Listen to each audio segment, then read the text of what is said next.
Jupiter at night, live on the internet in front of an audience. There's people in the chat room and we read what they type, and it might just save your life. It's the Jupiter at night.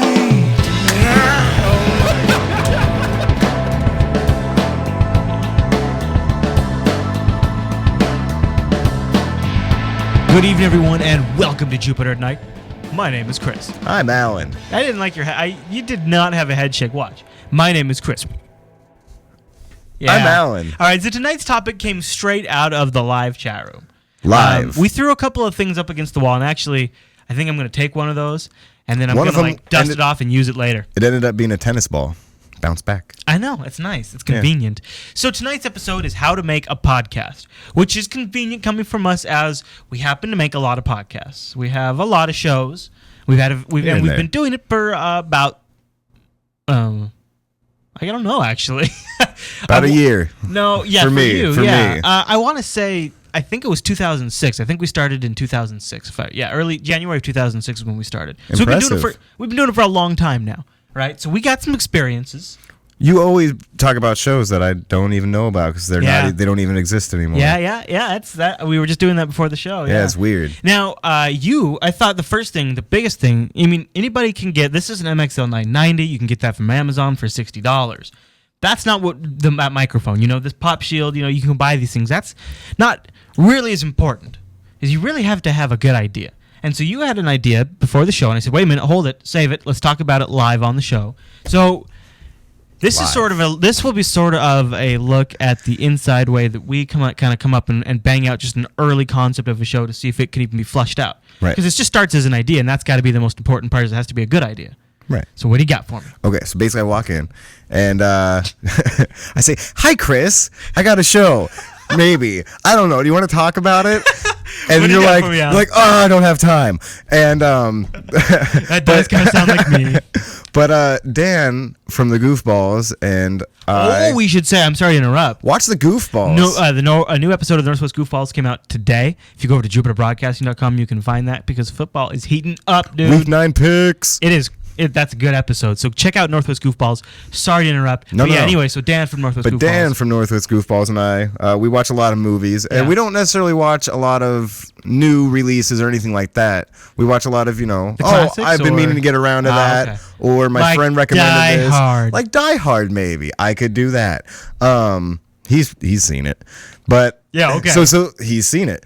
Okay. So the idea is maybe like some sort of movie podcast? Yeah, just talk about movies, what we thought about it, Maybe pick a specific actor and jumping off and seeing different movies from the same actor or I wonder if we could do like some sort of cross tie-in with our Thursday night movie night on Jupiter Night, and we could like tease a movie and be like, and they're going to talk more about that on. Or if you want to see this movie this weekend, you might want to check out something similar. But what's the angle of the blah, show? Blah, blah. I mean, the show's got to have like a reason to tune in. Well, see, that's the thing is like you won't necessarily see a newer review of an old movie. Well, we should ask the chat room. Would you guys like? Or the other thing that I threw up just to be silly is, hey, I'll make little movies of my favorite parts of the movie that I saw. Yeah, little reenactments. And I don't know. I'm nervous about that. I want to ask the chat room. Would you be interested in watching or listening? Oh yeah, that's the thing. It could be video or audio. Yeah, it doesn't have to be video. Would you be interested in? Would you download a show every week, say, or every other week, if it was maybe not about a current movie, maybe something that came out? Think of a movie off the top of your head that maybe you'd talk about.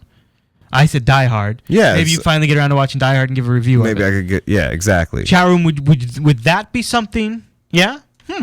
They say they would watch that. And that's actually what Cat in the Engine wants to do, I guess.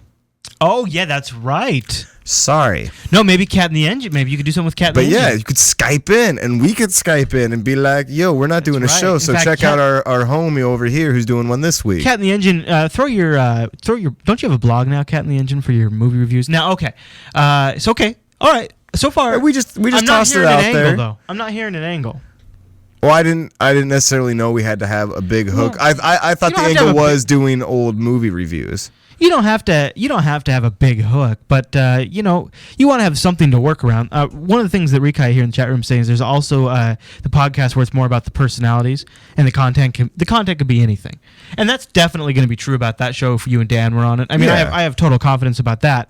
Filmfallout.blogspot.com. That's Cat in the Engine's blog, where he'll probably eventually be posting a movie podcast. I guess I would just want to hear something kind of unique about it. Like, I guess back to the drawing boards. No. And that's how the process goes. And a name, maybe a name. See, that's the thing is like I didn't even think that far ahead because first when I'm doing a show, I want to be like, Chris, is this even something you have slight interest in? Yeah. And you know, I half expected you to be like, dude, honestly, we're doing enough shows. It's jam packed. I don't think there's time. Yeah, you know. Well, we've been theorizing about, how to add shows without, killing ourselves. So that's the thing. People don't understand how much time it actually takes to make these shows. Let's go into that. Like now, to actually get everything set up. And when we started talking about starting Legend of the Stoned Owl and making Lotso the video game show, this Friday live actually. Live this Friday. So they the chat room is being rather distracting. When we first started talking about that, and you're like, yeah, that sounds fun. Let's do that. Yeah. Yeah, I'll do a podcast. Sure. Oh, yeah. It's like, finally, I walked in here and it was just like starting to drool seeing all the equipment and all the setup. And it's like, holy crap, someone did what I wanted to do and actually knew how to do it. Let me ask you this, though. Did you have any idea the amount of work involved? I did have an idea because I've done editing, so it's like, well, if it has any editing, there's at least that over. But I know the biggest part is getting the setup because then like say a show like this, we cut the editing down to a bare minimum. But again, it's all because of the setup that you put all the time into the beginning. Right. It's not just some webcam that someone hits record. Yeah. No, just because you're going to podcast doesn't mean it has to be video. It could be audio. That'd be a lot easier. But even then, you have to have the good mixer board and the good inputs into your computers to get all the levels right. Because otherwise, you're going to be peaking. It's going to sound crappy. Especially if you want to do Skype calls. I mean, I honestly think this sounds better. I mean, I've not to name names, but the Game Informer podcast, like it's cool, but this show, like your mics and your setup sounds a million times better. It sounds professional, and that's crazy. I guess it just depends on what you invest the resources. See, we kind of started as an audio network. So we spent a little time up front tweaking the audio. Right. And then we launched into video. And so we sort of paid our dues first in learning the ropes there. And I mean, you actually took the time to do that. Yeah. And really though, I would be curious to know what the audience would say and especially on YouTube where you've got to be most exclusively video. But if you were starting a podcast, would you go more audio or would you try to go video now? Do you have to have a successful podcast in order to be successful? Do you have to go video? No, I don't think so because podcast is the new radio, I think, as a whole. Yeah, I agree. For the commuter. Right. Like if I had a better way of doing it, I'm just lazy. Yeah. I would just plug it right in from my phone and just listen to it like that. Just the audio. Yeah, sure, absolutely. But, I don't download it on my iPod that often. You see, the chat room thinks that a video is kind of a make or break. Yeah, they seem to think that. I think people that's probably because they're live streamers. They're watching the chat room now. I think people like to see the interaction, to see the personalities. Because even, like we said, like Legend of the Stoned Owl, every Friday. Not every Friday. Well, every Friday something's going down. That's true. It's either every Friday you either get a released episode of Lotso or you get live Lotso. That's not bad. In your face. I didn't think of it like that. Not bad. Yeah. So anyways, there's not any video, and I think some people, we got a lot of complaints about that. Yeah. The chat room's pretty strong on the video side too, which is surprising because our numbers don't necessarily reflect that. And so I think the audio audience is maybe a silent majority. It's a weird thing. The numbers actually pan out so that audio does either as well or slightly better generally than video. But I think it builds the community because then they watch us live, maybe even check in here and there or check in on the reruns that are constantly playing. And live is not hard to do anymore. You can go over to Ustream. But how you always have set up the reruns, so no matter even if that's different. Because you go to a lot of the live streaming go to that stuff. trouble, though.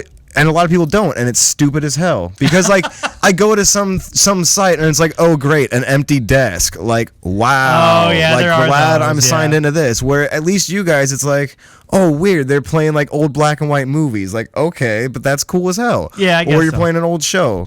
I don't know. I think that's the way to do it, and people like being able to see that visual stuff and like to.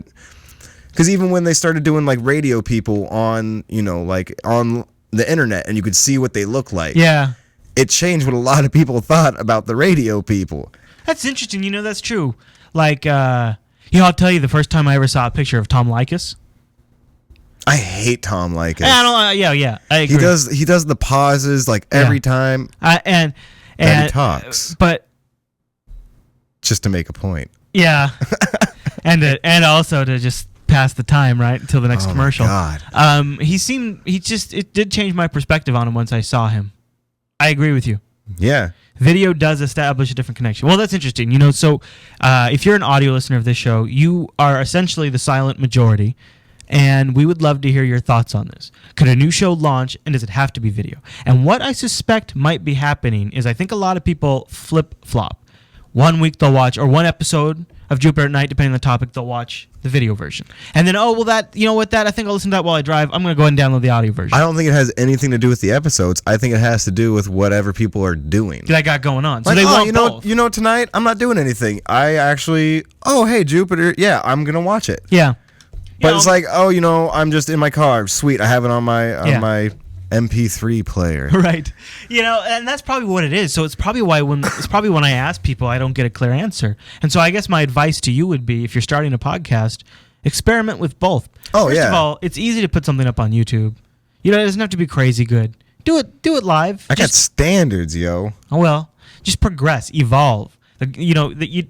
You can just, every episode we do, we sort of just evolve our process and make it better. It's not perfect when we launch. It's just we're just trendingly better, Like if you watch Hopefully this isn't perfect. You watch a few episodes back, we did a retro Linux action show. It was like our first green screen episode in the studio. One of the lights blows out during the episode. Nice. I'm pretty sure it was that. It's rough, dude. And it's just an evolved, but it was our first shoot in the studio.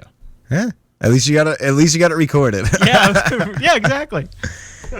All right, everyone. Well, thanks so much for watching tonight's episode of Jupiter Nite. If you are a football fan, really, do us a favor. Go check out Northwest Goofballs. It's pretty good. It's a good show. I don't like football, but honestly, it's fun to listen to. I like that show. It's osmosis, dude. I'm learning slowly. Oh, slowly I am. Yeah. All right, everyone. Well, you can also join us live over at jupiterbroadcasting.com/live, and that would be Tuesday through Thursday. So tomorrow night's our last Jupiter Night of the week. Oosies. What are we going to do? I don't know. I think actually Jeremy and I have a couple ideas, so I'll bounce. Get off the air and then I'll tell you. Let's do it. All right, everyone. Thanks so much for watching tonight's episode of Jupiter Nite, and we'll see you tomorrow night.